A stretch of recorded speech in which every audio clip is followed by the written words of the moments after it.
السلام علیکم دوستو۔ 70 اور 80 کی دہائی میں اس شخص کی شہرت اور دولت کے اتنے چرچے تھے کہ اس شخص کے ساتھ شہزادیاں اور شہزادے ایک کپ کافی پینا اپنے لیے باعث اعزاز سمجھتے تھے۔ وہ کینیا میں موجود اپنے وسیع و عریض فارم ہاؤس پر چھٹیاں گزار رہا تھا کہ اس کی کم سن بچی نے آئس کریم اور چاکلیٹ کی خواہش کی۔ اس نے اپنا ایک جہاز 747 بما عملہ سمیت پیرس بھیجا، جہاں سے آئس کریم لینے کے بعد وہ جہاز جنیوا سے چاکلیٹیں لے کر اسی دن دوبارہ کینیا واپس پہنچا۔ اس کے ایک دن کا خرچہ $1 ملین تھا۔ Paris, London, Sydney, new York سمیت دنیا کے 12 مہنگے ترین شہروں میں اس کے لگژری محلات تھے۔ اسے عربی گھوڑوں کا شوق بھی تھا اور دنیا کے مختلف ممالک میں اس کے بہترین استبل تھے۔ اس کی طلاق آج بھی دنیا کی مہنگی ترین طلاق سمجھی جاتی ہے،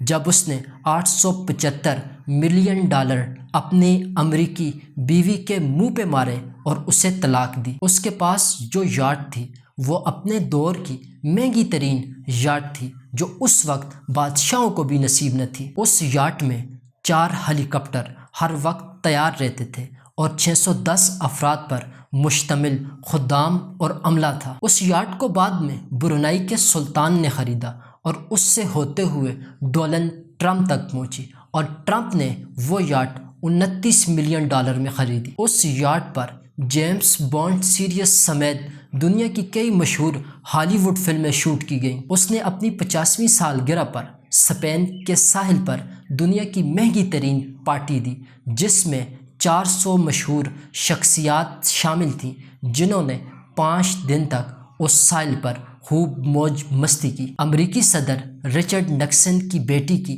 ایک مسکراہٹ پر 60,000 پاؤنڈ مالیت کا طلائی ہار قربان کر دیا۔ وہ اسلحے کا بہت بڑا سوداگر تھا۔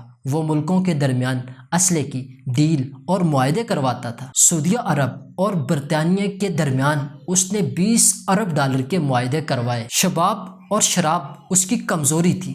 4 جائز اور کئی ناجائز بیگمات اس کے عقد میں تھیں۔ یتیموں کے سر پر دست شفقت رکھنا، غریبوں کی مدد کرنا، بیواؤں کا خیال رکھنا، سیلاب اور زلزلے میں انسانی ہمدردی کے تحت فلاحی کاموں سے اسے سخت الرجی تھی۔ کہتے ہیں کہ اس کا ایک جملہ بہت مشہور تھا۔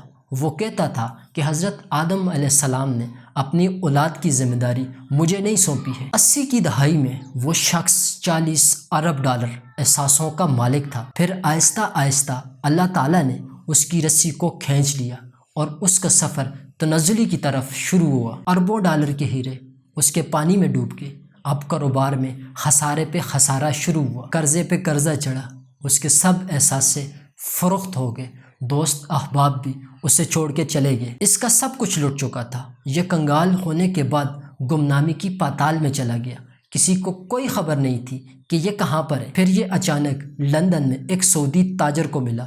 اس کی حالت خیر ہو چکی تھی۔ اس نے کہا کہ میں وطن واپس جانا چاہتا ہوں، لیکن میرے پاس کرایہ نہیں ہے۔ اس سعودی تاجر نے جہاز کے اکنومی کلاس میں اس کا ٹکٹ خریدا اور اسے ٹکٹ دینے کے بعد یہ جملہ کہا۔ اس تاجر نے کہا، اے عدنان، اللہ پاک نے غریبوں اور مسکینوں پر مال خرچ کرنے اور صدقہ دینے کا حکم دیا ہے، اور یہ ٹکٹ بھی ایک صدقہ ہے۔ اپنے دور کا یہ کھرب پتی شخص عام مسافروں کے ساتھ سفر کر کے صدقے کے ٹکٹ پر جدہ پہنچ گیا۔ اس ارب پتی تاجر کا نام عدنان خاشقجی تھا۔ یہ عرب نیاد ترکی تھا۔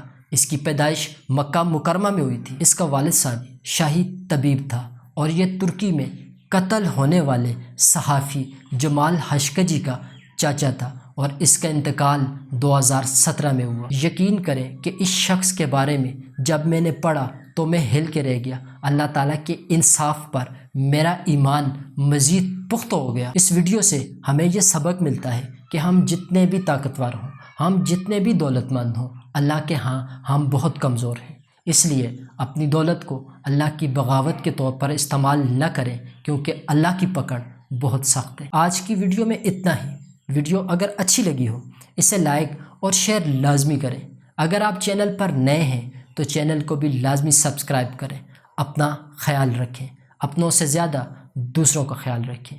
انشاءاللہ زندگی رہی تو اگلی ویڈیو میں ملاقات ہوگی، تب تک کے لیے اپنے بھائی کو دیں اجازت۔ اللہ حافظ، السلام علیکم۔